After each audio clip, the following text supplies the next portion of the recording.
Hello जी, नमस्कार। मेरा नाम है शेफ हरपाल। कैसे हैं आप लोग सब? और नवरात्रि के अवसर पे मैं कुछ अलग बना रहा हूँ, क्योंकि लोग अलग अलग चीजें खाते हैं। नवरात्रि में बहुत सारी चीजें मनाई है खाने की, ठीक है जी। तो मैं क्या बना रहा हूँ? मैं समा के चावल की खिचड़ी बना रहा हूँ।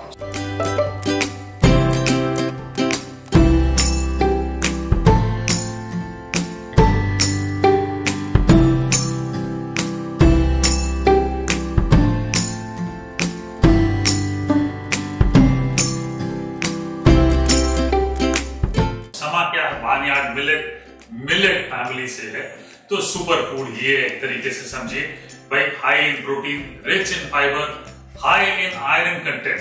अब ये जो सुपर फूड्स है ये इसलिए खाए जाते हैं उपवास के दिनों में, मतलब नवरात्रि के दिनों में और उपवास के समय, ताकि आप थोड़ा खाएं लेकिन आपको पौष्टिक आहार मिले।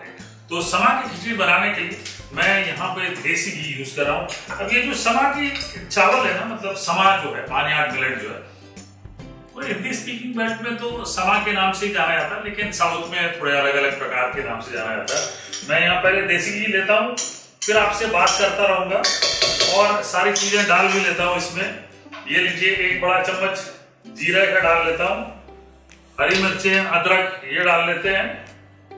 ये लीजिए 3-4 हरी मिर्चें डालें। तो ये आलू ये भी डाल लेते हैं। आलू अलाउड है, कार्ब्स फुलफिलिंग होते हैं इसलिए। तो ये सारी चीजों को हम भूनते हैं। तो हिंदी स्पीकिंग बेल्ट में जैसे मैंने बताया कि ज्यादातर समा के नाम से ही सारी चीजें जानी जाती है। महाराष्ट्र में शमुल बोलते हैं कुछ लोग, ठीक है, और तमिल में जो है वो कुदिराई वालू बोलते हैं, और तेलुगु में मोंताई चालू बोलते हैं। तो ये मैंने कोशिश की है प्रोनाउंसिएशन करेक्ट करने की, पर अगर मैंने करेक्ट नहीं की है तो आप मुझे जरूर बताइएगा कि आपके यहाँ इस चीज को कैसे बुलाया जाता है, ठीक है जी। अब बनाएंगे। और सामान जो होती है, ये देखिए, ये छोटे छोटे दाने होते हैं, सूजी से थोड़े बड़े होते हैं और साबूदाना से थोड़े छोटे होते हैं। देखिए क्या बढ़िया लग रहे हैं, राइट? सुपर फूड्स है भाई, मजाक नहीं है, ठीक है। तो ये क्यों नहीं पक रहा भाई? पके ये देखिए। तो आलू हमने कच्चा लिया है, साथ में भूनना है थोड़ी देर ताकि आलू पक जाए। और साथ ही साथ एक काम करते हैं, पीनट्स इतने दूर कहां से रह गए मेरे से? ये लीजिए, कच्चे पीनट्स लिए मैंने, ठीक है। ये भी भूनते हैं साथ में, ज्यादा चीजें नहीं डालते। सेंधा नमक ये डाल लेते हैं। करिएगा क्या बात है, ठीक है। अब ये सेंधा नमक की स्टोरी क्या है मैं बताऊं। अब लोग उपवास में सेंधा नमक क्यों खाते हैं, ठीक है।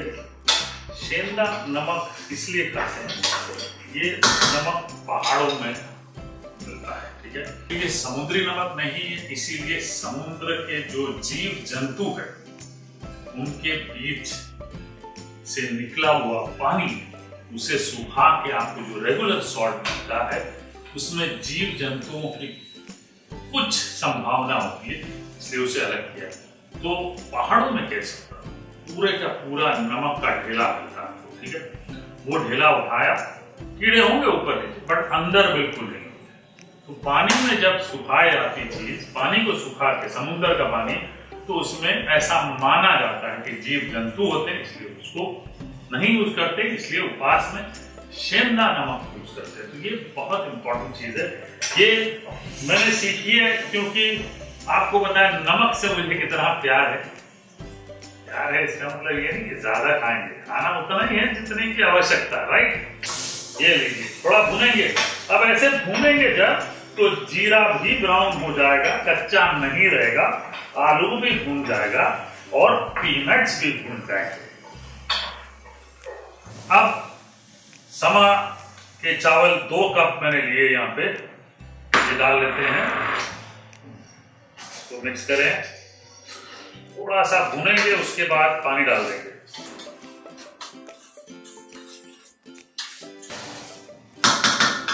अब पानी डालेंगे, पानी डबल, राइट। जितना आपने समा के चावल लिए उसका डबल पानी।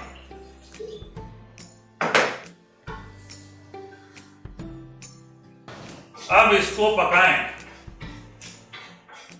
तो जनरली ये जब आप पकाते हैं तो ये क्योंकि बारीक होते हैं, स्टिकी होते हैं, ठीक है, ये जो समा के चावल स्टिकी होते हैं, तो दाने अलग अलग जनरली नहीं होते और उसी तरह से आपको खाना है, ठीक है जी। तो इसको पकाएंगे, पूरा सुखाएंगे, आलू भी पक जाएगा और ये जो पीनट्स है वो भी सॉफ्ट हो जाएंगे। और खिचड़ी एक्चुअली खिचड़ी जैसे नहीं होती, पतली, थोड़ी सी गाढ़ी होती है, उपमा कैसे होता है वैसे होता है। तो ढक के पकाते हैं।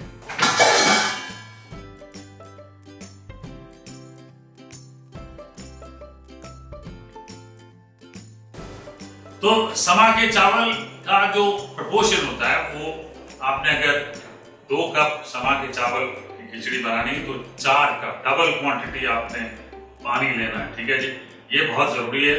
तो हम जितनी क्वांटिटी बना रहे हैं वो मेरे समझ जाइए कि 4 से 6 लोगों के लिए काफी होता है। अब आइए चेक करते हैं। ये देखिए ऑलमोस्ट तैयार है। ऐसे में आप चलाते रहेंगे ताकि नीचे ना लग जाए।